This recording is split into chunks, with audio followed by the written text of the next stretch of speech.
Vous regardez Paris Direct, soyez les bienvenus si vous nous rejoignez. Nous sommes ensemble jusqu'à 14 heures. Il y a des retards au départ de plusieurs gros aéroports européens.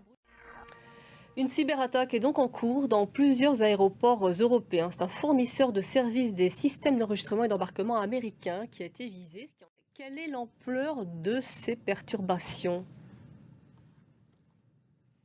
Alors, ce qu'on sait pour l'instant, c'est que 3 aéroports européens sont touchés.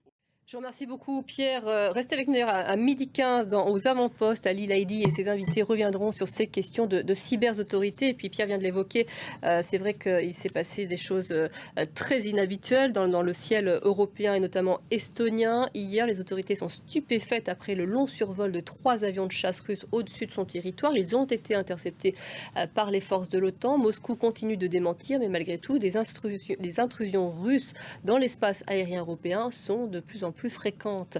Jean Barrère. Sur le terrain, les frappes de drones se poursuivent. L'Ukraine a subi une nouvelle attaque massive. 3 personnes ont été tuées. Le Proche-Orient est lui aussi au cœur des débats à l'ONU alors que le sommet annuel s'apprête à débuter. C'est pourtant l'objectif de certains responsables israéliens qui ont ouvertement menacé d'annexer la Cisjordanie occupée par Israël depuis 1967. Le geste de Paris, cette reconnaissance officielle de l'État de Palestine, est, elle, présentée par l'Élysée comme une contribution directe à la relance du processus de paix au Proche-Orient. Simon persiste pour France 2.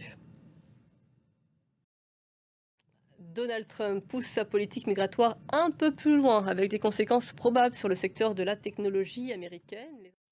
Restons aux États-Unis où une partie du pays se prépare à rendre un dernier hommage à Charlie Kirk, l'influenceur républicain assassiné la semaine dernière. Les funérailles se dérouleront dans quelques heures dans l'Arizona avant une grande cérémonie dimanche dans un stade qui peut accueillir plus de 60 000 personnes. Axel Simon. Ce sont les journées du patrimoine en France. Enfin, ce week-end, des millions de visiteurs sont attendus pour cet événement très apprécié. Il existe depuis plus de 40 ans. Et cette année, le patrimoine architectural est particulièrement à l'honneur.